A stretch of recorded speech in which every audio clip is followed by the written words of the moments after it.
Rails through the North, the enduring legacy of railways in Northern Ontario. Northern Ontario's vast expanse of boreal forests, shimmering lakes, and rugged Canadian Shield terrain has long been a frontier of untamed wilderness. Yet, beneath this natural grandeur lies a network of steel tracks that transformed wilderness into opportunity. The history of railways in Northern Ontario is not just a tale of engineering feats, but a chronicle of nation building, resource exploitation, and community resilience. From the late 19th century's ambitious transcontinental dreams to today's whispers of high-speed revival, these rails have carved paths for economic growth, settlement, and cultural exchange. This article explores their origins, construction, the towns they birthed, and their profound impact on regional development.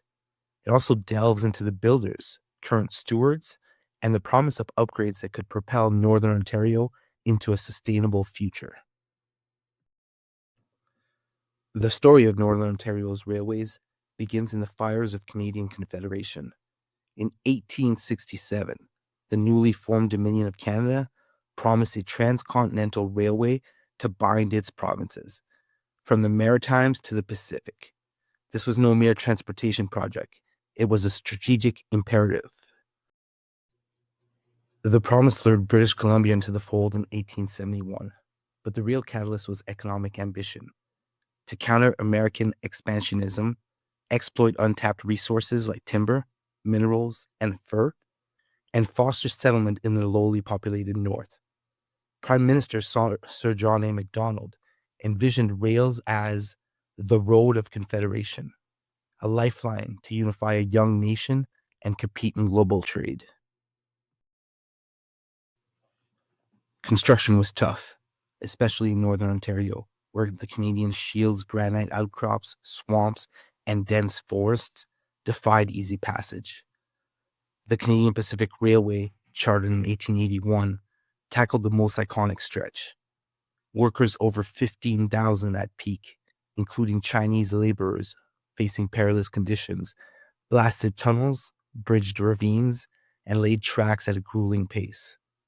From 1881 to 1885, crews advanced eastward from British Columbia and westward from Ontario, meeting at Craigellachie, BC, with the ceremonial last spike on November 7th, 1885. In the north, lines snaked through Sudbury's nickel-rich lands along Lake Superior's shores, often at the cost of lives lost to avalanches, diseases, and exhaustion. Parallel efforts followed. The Temiskaming and Northern Ontario Railway, incorporated in 1902 as a provincial crown corporation, aimed to open the northeast to mining and agriculture. Starting at North Bay on Lake Nipissing, it pushed northward through the Shield to Lake Temiskaming, reaching cobalt by 1905, a boomtown sparked by silver discoveries en route. By 1932, after decades of toil, it arrived at Moosonee on James Bay. The Canadian Northern Railway, a private venture led by Donald Mann and William Mackenzie, extended lines from Parry Sound to Sudbury by 1908, tapping timber and iron ore. These railways were built with picks, dynamite, and sheer determination, often funded by government subsidies and land grants, turning Macdonald's vision into 3,000 miles of track across the province. As tracks pierced the wilderness, they seeded settlements. Railway stations became hubs, drawing loggers, miners, and families with promises of jobs and stability. Towns sprang up overnight, their grids aligned to the rails, economies tethered to the whistle of passing trains. Chapleau, nestled 250 kilometers north of Sudbury along the CPR main line, exemplifies this. Founded in 1885 amid the railway's frenzied construction, it was named after Sir Joseph Adolphe Chapleau, Quebec's lieutenant governor and a Macdonald ally. What began as a divisional point, a cluster of tents and sidings for crew changes and engine servicing, ballooned into a thriving center. By 1900, Chapleau boasted a population of 1,500, fueled by lumber mills and fur trade outposts. The CPR's engine number 824, built in 1903, chugged through its station in 1906, hauling logs and passengers alike.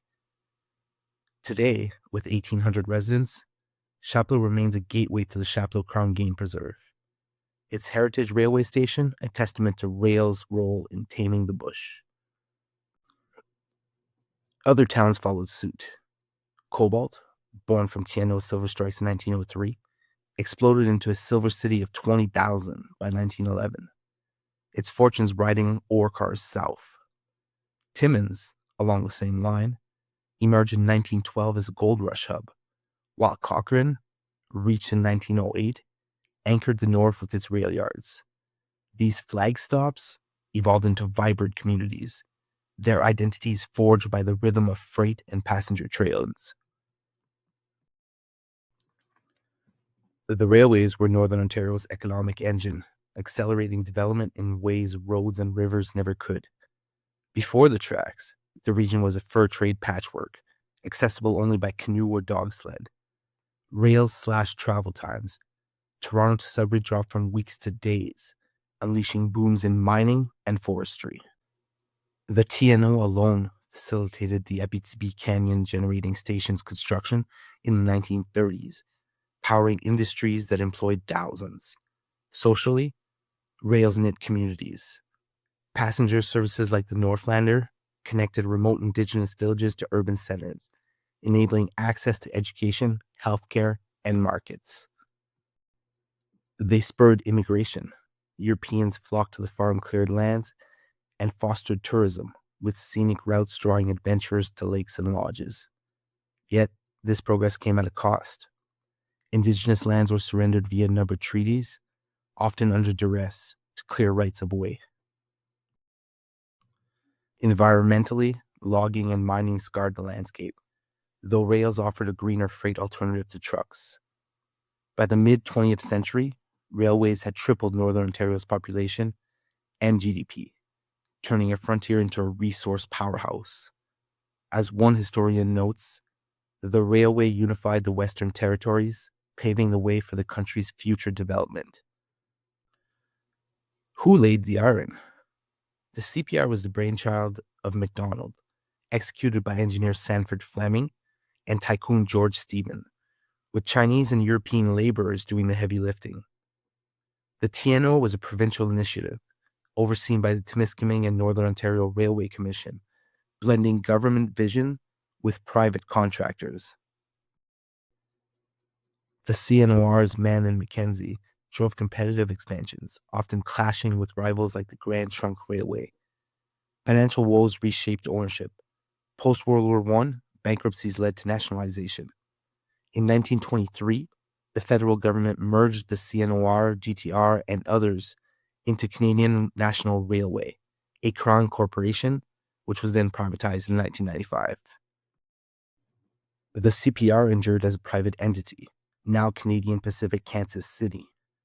The TNO, renamed Ontario Northland Railway in 1946, remains a provincial crown agency under the Ontario Northland Transportation Commission, serving as a lifeline for the Northeast.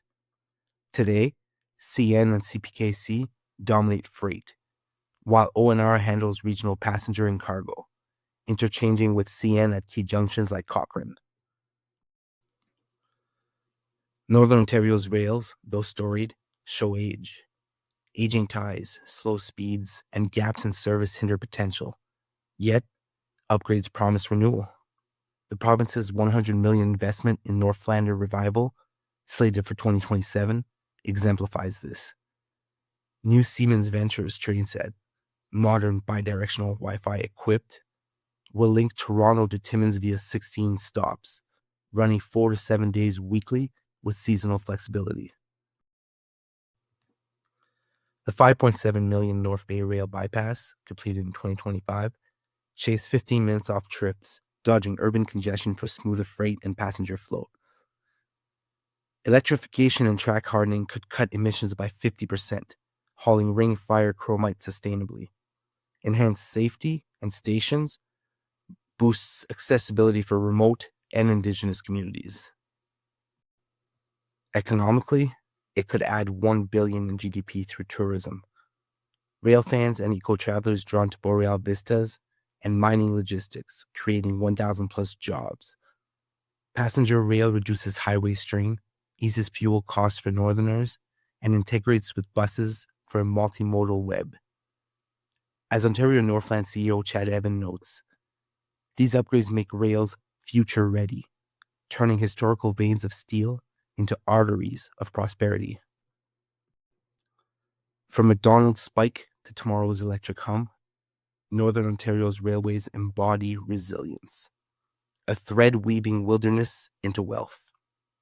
Chapel's quiet streets, Timmins' bustling mines, and Moosini's tidal shores all echo the rail's rhythm. As upgrades accelerate, they invite a new chapter, one of green growth, inclusive access, and renewed vitality. In a north still young, the tracks remind us that progress, like a train, arrives not in isolation, but through connection. Thank you for watching. Don't forget to like and subscribe. If you have a video, story, or event you would like to see featured on this channel, just send us an email at nocaudits@gmail.com.